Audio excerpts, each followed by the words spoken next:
Hi Year 11. So this is going to focus on English Language Paper 2, but question 5, so the writing question.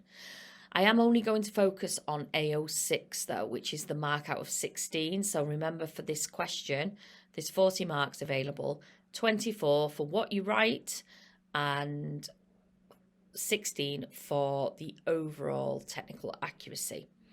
The reason why I'm not focusing on the 24 section of marks here is because each of your teachers will have taught you a writing frame and approach, and I don't want to confuse you by sharing the one I'm doing. We want to stick very rigidly to ways you can improve your writing that are common to us all. Okay, so we're going to talk about how to get a mark of 12, 13, 14, 15 or 16. So what is AO6 then? Right, AO6 is a test of how well you write, not just technical accuracy. That's really important, okay? So can you get 15 or 16 out of 16 with a few spelling mistakes? Absolutely, okay?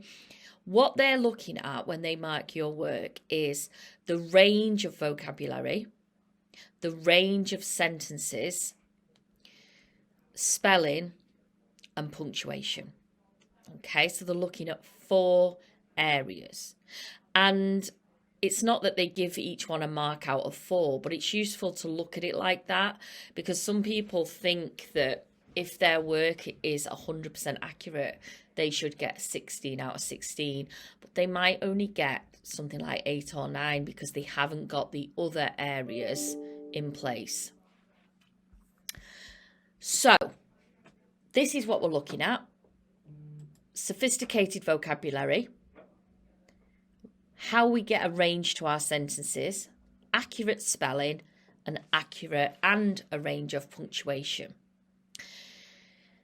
It's really important that your writing has a definite voice. Now, this is kind of to do with AO5, which your teacher will be working on with you, but you've got to think about the tone of the voice. So it isn't just, I'm a parent of three young boys, yeah? Are you an angry parent, a frustrated parent, a parent who's feeling helpless, unsupported? Are you a disillusioned teacher who's ready to quit?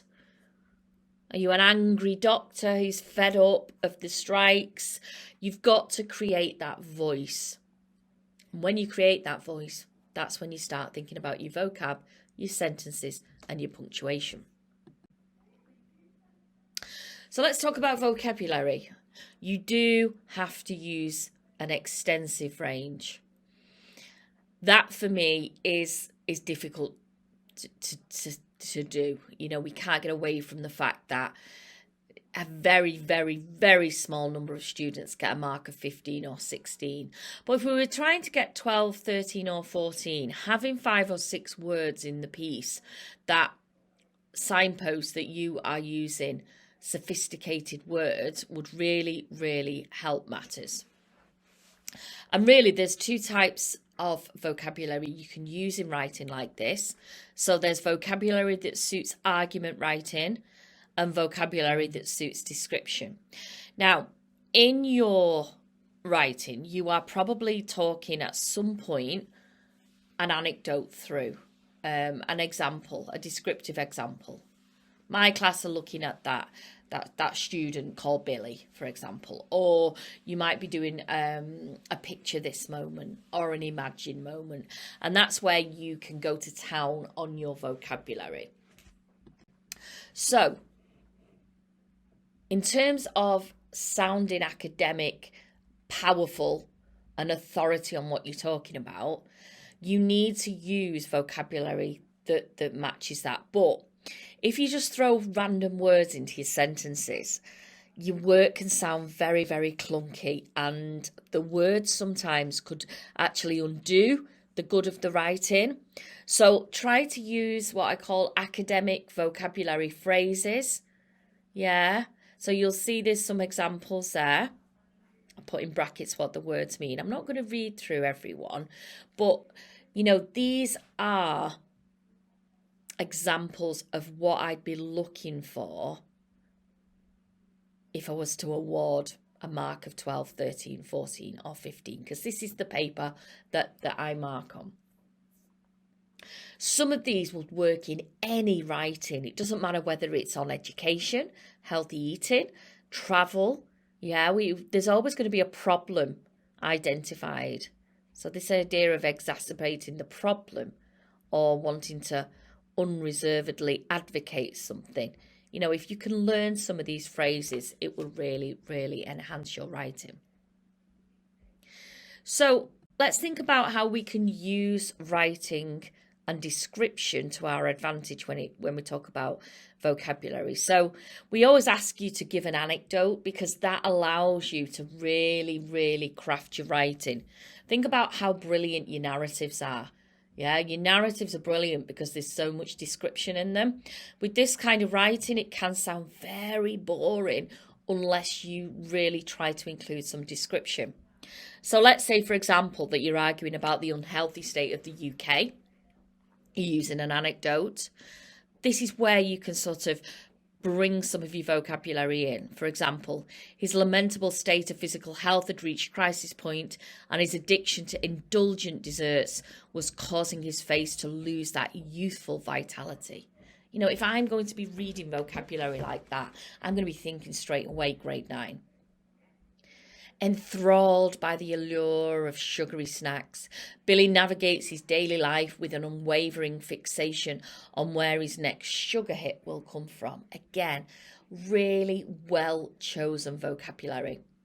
And it's so hard to do because you're trying to do a piece of writing that's really good in 40 minutes. So don't go for quantity, go for quality. Yeah, 5 or 6 really well chosen words that can go in your writing that would elevate you up that mark scheme. Okay, so let's talk about now sentence structures. I would say this is the weakest area for students. And again, it links to what I just said about speed at which you're writing. And so by nature, you'll default to sentences that start with either the, a, he, she, they, it. I'm missing there, but that's what we see. I believe, it happened, they think, she did this, he did that, an issue, the problem. If all your sentences start with those words, you are not going to get more than 10 out of 16 because you are writing very, very, very common sentence structures. Yeah, some of you will put the odd one-word sentence in. You'll do an adverbial start, but overwhelmingly, sentences is the weak area. And so, if you can go in and use some of the ones that I'm going to share with you, your work will stand out significantly. Some quick fixes, okay? Now, these have names, you know, sort of... They're called different types of sentences. I don't really think you need to get too bogged down with them. I think if you consciously in your head try to avoid starting a sentence with I, he, she, they, the, you're going to sort of build more variety. The first one's very easy. Every day's life got more stressful, more depression, and more worthless. Now, you might say, well, that's rule of 3. That's not a sentence structure. It is actually a sentence structure. Okay, it's a really easy one to do, isn't it? Starting a sentence with because. People often say, you can't start a sentence with because. Well, you can if you do it in this way. Because he knew his weight was out of control, comma, Billy decided to seek expert help. Yeah? So using the because to frame something. Because he knew he had to go on a diet, comma, Billy started running every night.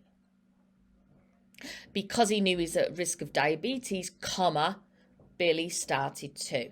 Yeah, really easy, very much neglected sentences. And you'll know the ED and the ING starts from primary school. Yeah. Engulfed by self-loathing, comma, Billy buried his head in the sand. Having no chance of losing weight he had gained, he sought help from the doctor. Now, 99% of students would start that ED one with Billy. The word Billy. Billy buried his head in the sand, engulfed by self-loathing. And if you find yourself starting your sentences like that, edit it. Yeah? Think, oh no, I'm gonna instead of ending it with engulfed in self-loathing, I'm gonna put that at the beginning. You can put stars and you can edit your work. That is welcomed as long as it's readable. Okay. You've also got yoked sentences, which Miss Charnock has reminded me about. And I remember when I used to teach year 7, and I remember doing something like this with them and how hard they found it. This idea of a sentence that ends with a word and then the next sentence starts with that word. So as simple as consuming nutrient-rich vegetables provide teenagers with essential vitamins. Vitamins that will see them live a longer, healthier life. Simple but effective. And again, something that Miss Charnock is very good at teaching, and I see this in a lot of her students' writing when she passes me scripts to double mark. This idea of using layered multisensory approaches, so taking taste and making sure that there are sentences that use that throughout the piece. I couldn't stomach it if fast food was taken off the menu. Do you want tasty feet? It would be a bitter pill to swallow. Very subtle, very effective. Same with sight. Their clouded view on what's healthy is having an adverse effect on their mental health even. Yeah, we can see clearly that something needs to be done. A useful eye-opener would be if the government did, etc., etc. I would say sentences for grades 7 to 9 is where you want to really, really put your mind going for this next PPE. Right, can you spell? Yes, then you're fine. If you can't spell and you're a bit of a dodgy speller, you do need to do a little bit of preparation. I've given you there the most common mistakes that are made in exams. So I've actually got this from one of the chief examiners. These are the words that are often frequently spelt incorrectly. Now, we know there, and your are homophones. Staggeringly, still all over the place. Okay? Now, if you've had that brought to your attention by your teacher, get on the internet and learn the rules, because that is a fundamental from primary school. Okay? And you've got to have that in place, because an examiner will not think highly of you if you're mixing them up. You're not screaming off the page grade 7 or more there. Definitely is a word that will often come up in this kind of writing, and you've got to know how it's spelt. It's not a complex word. They will let you off if you make the odd error. You can still get 16 out of 16 and make mistakes, but certainly not on these words like definitely, separate, occurred, receive, accommodate, argument. I mean, the amount of students who spell argument with an E, after that U, it's rife, honestly. So please look at that list and review it.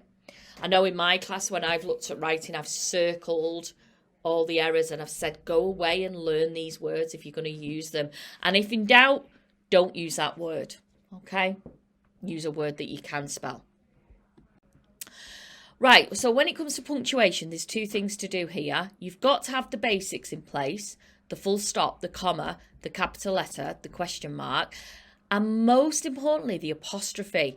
Now, because of texting and autocorrect on computers, I've noticed over the past few years that the apostrophe is being used less and less. So when we are bringing words together like do not to don't, he is to he's, you are omitting the apostrophe. Examiners really don't like that. They see that as quite a lazy thing to do.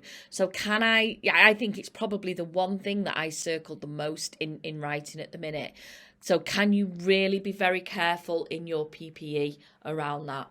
Yeah, it's so easy to put it in. It's just you don't actively do it when you're texting people, when you're emailing, and that's why it's become a bit of a problem. That's the basics. Will you get a few commas wrong? Possibly. Comma use is actually a little bit all over the place at times. Would it stop you getting a good grade? No, because most of your comma use will be fine. But if you miss a capital letter for somebody's name or the beginning of a sentence, or your capitals don't look like capitals, you will get hammered. You'll find yourself down at 6 or 7 out of 16.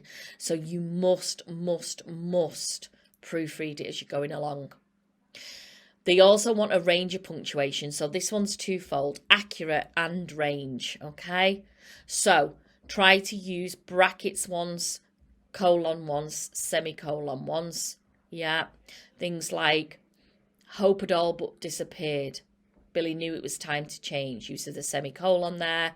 Using a colon for clarification. Let me ask you, the reader, a question. Colon. Brackets. It's teenagers like Billy across the UK. Extra information. And indeed the planet, who need to be made aware of the damage they are doing to their health. Okay, so find opportunities to use them. Okay, to sum up then.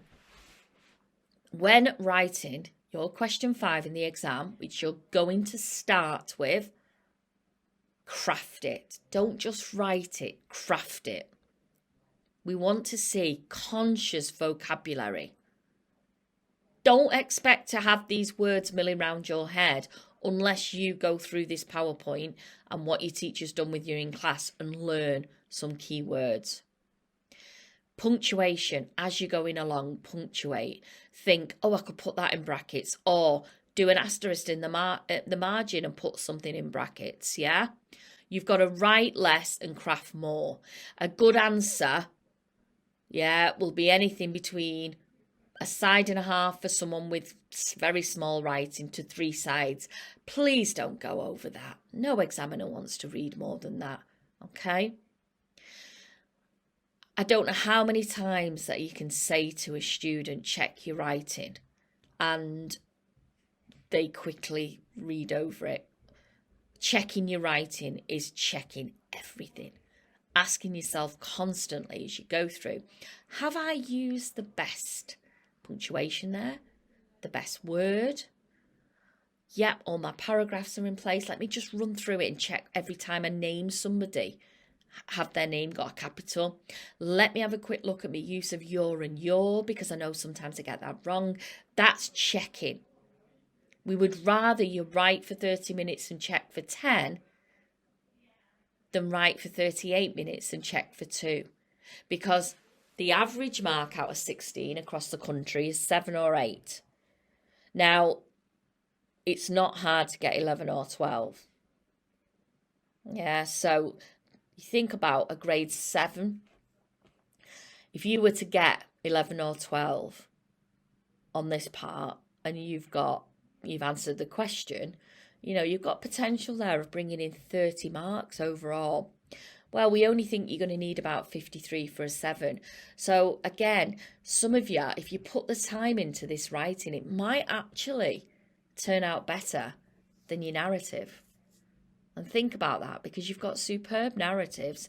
But in the past, I've seen many students at BCA like this piece of writing so much and really work hard at crafting it that they've actually ended up with a higher score on this than they have their story, okay? So really advise you to go over this PowerPoint with a piece of writing.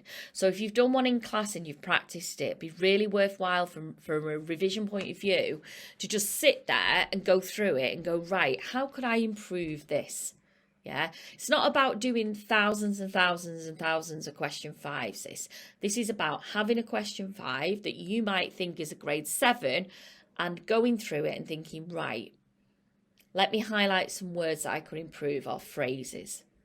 Have I used the colon? No, I haven't. Right, where could I change something?